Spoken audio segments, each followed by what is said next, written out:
আলো। আলোর মানে কি? সবার কাছে আলোর মানে কি এক? হয়তো নয়। কারোর কাছে আলো মানে চোখে দেখা পৃথিবী।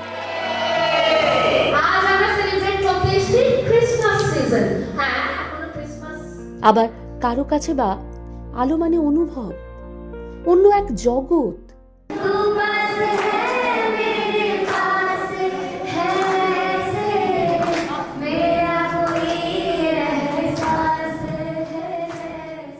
কিন্তু একটা প্রশ্ন থেকেই যায়, এত আলো কোথায় পায় এরা? কে নিয়ে আসে? সান্টা? যখন কোনো প্রত্যাশা ছাড়াই একে অপরের হাত ধরি, একটু হাসি ভাগ করে নিই, একটু সময় দিই একে অপরকে, তখনই তো লক্ষ তারার আতশবাজি ঝলমল করে ওঠে।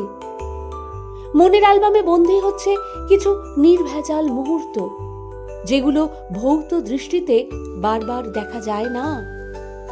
এই ক্রিসমাসে আমরা বুঝেছি, দৃষ্টি আসলে চোখের নয়, মনের। আলো আসে বাইরে থেকে নয়, অন্তর থেকে। মেরি ক্রিসমাস ওইসব ছোট্ট তারাদের, যারা আমাদের শিখিয়ে দিল জীবনের সবচেয়ে উজ্জ্বল আলোটা আসলে ভালোবাসা, আর কিছুই নয়।